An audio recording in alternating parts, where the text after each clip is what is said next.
से इंटरेक्ट करना ज़्यादा पसंद है। सुनाते तो सभी हैं, आप लोगों से बातें करना मुझे ज़्यादा अच्छा लगेगा। तो सबसे पहले मैं बता दूं कि मेरा नाम है निधि कौशिक और अपनी इंट्रोडक्शन मैं कुछ ऐसे देती हूँ कि मेरी कविताएं मेरी रूह का आईना है। मेरी कविताएं मेरी रूह का आईना है कि एक दफ़ा ठहर कर खुद को देख लेना। तो थैंक यू सो मच।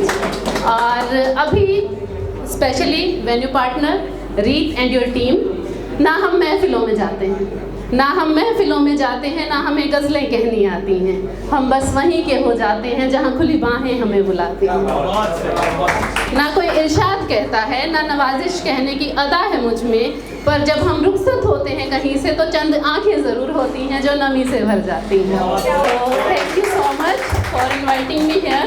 और अब मैं अपनी परफॉर्मेंस स्टार्ट करती हूँ। इश्क एक ऐसा चैप्टर है जो हर उम्र के सिलेबस में आता है ना, लेकिन उसमें पास हर कोई कहाँ हो पाता है। तो आप सभी लोगों के लिए है कि ये 21वीं सदी के लोग हैं साहब, ये 21वीं सदी के लोग हैं साहब जो 22 को जान कहकर 23 को अनजान हो जाते हैं और 24 को आपको किसी और ही के साथ नजर आते हैं। और अभी थोड़ी देर पहले मैंने मैम को सुना, तो इनके लिए या इनकी उम्र के या मेरी उम्र के लोगों के लिए है कि तारीख के साथ अखबार बदलते हैं, तारीख के साथ अखबार बदलते हैं, गीता और कुरान का ज़माना नहीं होता। और कृष्ण के बिना भी केवल कृष्ण से प्रेम करे, मीरा सा हर कोई दीवाना नहीं होता। Thank you so much. और आजकल आपने देखा होगा लोग ना बाहर से बहुत खुश नज़र आते हैं, लेकिन अंदर से कुछ टूटा रहता है। तो हर आदमी शहर हो गया है, हर आदमी शहर हो गया है, ऊपर ऊपर से चमचमाता है, उतरो कभी दिल की गलियों में, हर नुक्कड़ पे सन्नाटा है। Thank you so much. और यहाँ पर सिंगल्स कितने हैं? तो कभी कभी ऐसा होता है अपने एक्स की याद आती है लेकिन फोन नहीं करने का, बुलाती है मगर जाने का नहीं, है ना। तो अब के सोच लिया है कि यार भी आएगी तो पुकारेंगे नहीं, अब के सोच लिया है कि यार भी आएगी तो पुकारेंगे नहीं, और इस बार हम हरे घाव से पट्टी उतारेंगे नहीं। और एक हम हैं जो बेवफा से दिल लगाने की कोशिश बार बार करते हैं और हमें पता है कि इस बार भी वो अपनी गलती सुधारेंगे नहीं। Thank you so much. और कुछ ऐसा होता है कि कुछ लोगों से ना दूर चले जाना बेहतर होता है, तो इसलिए दशरथ मांझी तो नहीं जो तेरे इश्क में पहाड़ तोड़ देंगे, दशरथ मांझी तो नहीं जो तेरे इश्क में पहाड़ तोड़ देंगे, पर बात अगर है मोहब्बत साबित करने की और तू खुश है मेरे बगैर, तो तेरी खुशी के लिए तुझे भी छोड़ देंगे। Thank you so much. और आजकल रिश्तों को देखो आप, बहुत जल्दी बदल जाते हैं ना, आज किसी के साथ कल किसी के साथ। तो रिश्ते आजकल काफ़ी रफ्तार से बदलते हैं, रिश्ते आजकल काफ़ी रफ्तार से बदलते हैं। और जो कमीज़ हमने उन्हें कल दी थी तोहफे में, उसे पहनकर आज वो किसी और से गले में देते हैं। Thank you so much, thank you so much. और सबसे पहले आप लोग अपने लिए तालियां बजाइए, क्योंकि इतनी प्यारी ऑडियंस मुझे अभी तक नहीं मिली। Thank you so much. मुझे शायर भी नहीं मिले। आए, थैंक यू सो मच। मुझसे ना अक्सर लोग पूछते हैं कि आप किसके लिए लिखते हो, तो मैं कहती हूँ कि जिक्र उसका बिना नाम लिए किया, जिक्र उसका बिना नाम लिए किया और मेरे किस्सों से वो मशहूर हो गया, जिक्र उसका बिना नाम लिए किया, मेरे किस्सों से वो मशहूर हो गया। मैंने इश्क ही किया था इबादत की तरह और उसे खुदा होने का गुरूर हो गया।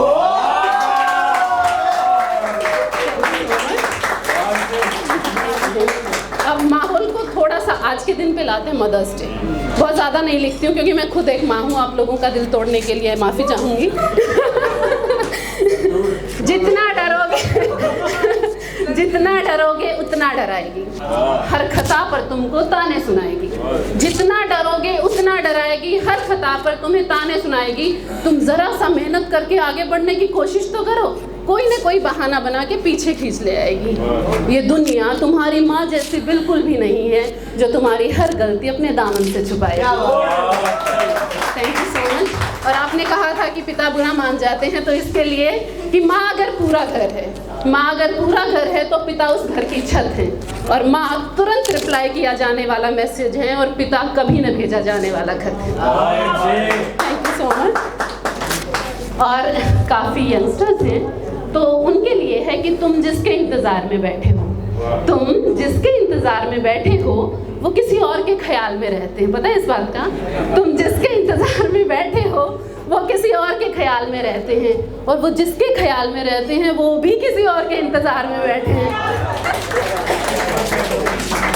अच्छा, हमें ऐसा लगता है कि यार कल तक तो हम बातें कर रहे थे, सब बहुत अच्छा चल रहा था, इंस्टेंट ब्रेकअप कैसे हुआ?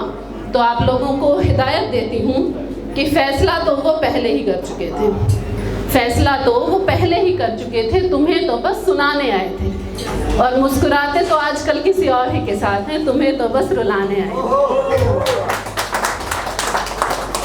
फिर कुछ लोग होते हैं जो झूठ बोलते हैं बहुत, है ना, और आपको कहते हैं यार इसमें क्या बुरा मानने वाली बात है। तो उसके लिए है कि चलो, मैंने उससे कहा एक दिन कि चलो आज किरदार बदलते हैं, कि चलो आज किरदार बदलते हैं, केवल आज के लिए तुम मैं बन जाना और मैं तुम बन जाती हूँ, बस आज के लिए तुम जीना सिर्फ मेरी खातिर और मैं किसी और पे मर जाती हूँ।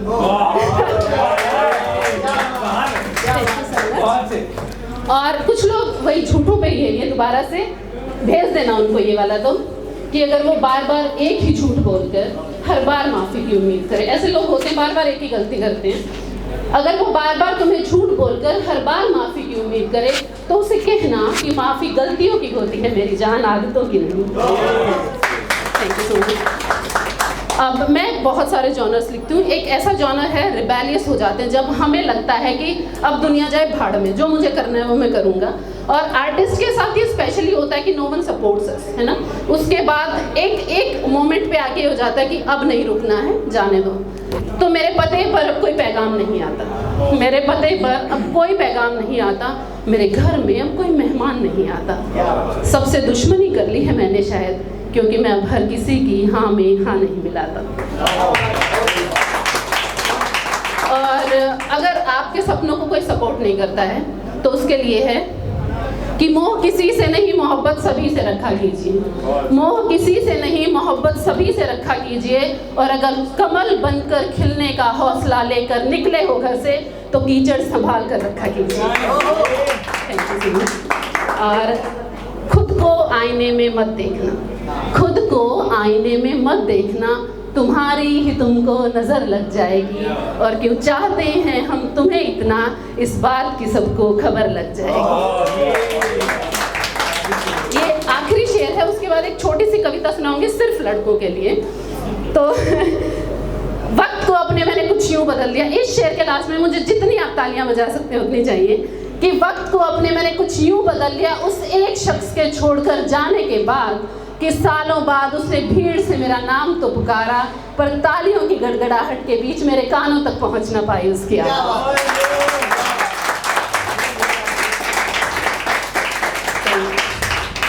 इश्क को ना अक्सर त्रासदी की तरह लिखा जाता है, इट्स वेरी ब्यूटीफुल फीलिंग, और ये आपको अगर मजनू नहीं बनाती ना तो फेमस तो ज़रूर बना देती अगर आप अच्छे से काम करो तो। अब थोड़ा सा माहौल को सिर्फ आप लोगों के लिए, बॉयज़ के लिए, और थोड़ा सा मदर्स के लिए। मैं कहीं गई थी तो वहाँ पे मैंने कुछ फीमेल्स के साथ इंटरेक्ट किया, और मैंने 2 लाइनें लिखी कि मैंने जितनी आंखें देखी हर एक में दर्द था, मैंने जितनी आंखें देखी हर एक में दर्द था, दर्द अलग अलग थे लेकिन कारण मर्द था। जब मैं वापस घर पे आई तो मेरा बेटा है छोटा सा, he came and hugged me tightly. मुझे लगा यार ये बड़ा होके जब उनकी जगह लेगा तो अगर ये किसी की आंखों में दर्द का कारण बनता है तो किसे गलत कहा जाएगा, मुझे या मेरे बेटे को। तो मैंने लिखा कि जो बचपन से आकर माँ की छाती से चिपक जाते हैं, ज़रा सी खरोंच आने पर आसमान सर पे उठाते हैं, बुरा सपना आने पर सिहर कर उठ जाने वाले वो लड़के किसी की ज़िंदगी को बुरा सपना कैसे बनाते हैं। लेकिन लड़के रोते नहीं, लड़के शर्माते भी नहीं हैं, लड़कों को ये कौन सिखाता है, हम ही तो सिखाते हैं। और फिर शिकायत भी हमें ही रहती है जब वो पत्थर दिल हो जाते हैं।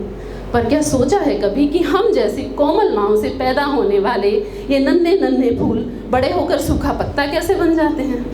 पर सवाल है आपसे, आप लोग बड़े हैं, कि क्या पत्ता सूख जाने के बाद एहसास खत्म हो जाते हैं? एहसास खत्म नहीं होते हैं, जिम्मेदारी होती है उन सूखे पत्तों पर भी पूरे पेड़ की, इसलिए खुद गिरकर नए पत्तों के लिए जगह बनाते हैं। और जब मिट जाते हैं ठोकरों में एहसास, तब भी रोने को एक कंधा तक नहीं पाते हैं। पर सच कहूँ तो लड़के डरते भी हैं, रोते भी हैं, शर्माते भी हैं। लेकिन इस दुनिया भर के कांटों का सामना कैसे करेगा ये नन्हा सा फूल, ये सोचकर हम उन्हें जिम्मेदारियों की बेड़ियों में उलझाते हैं। तो चलिए इस समाज को, इस जर्जर हो चुके सूखे पेड़ को गिराते हैं और एक नई कोमल सी टहनी लगाते हैं और अपने बेटों के जज्बात सूख जाने से पहले उन्हें कोपलों की तरह सहलाते हैं। बहुत बहुत बहुत अच्छी audience and thank you so much Reet, thank you so much everyone, thank you.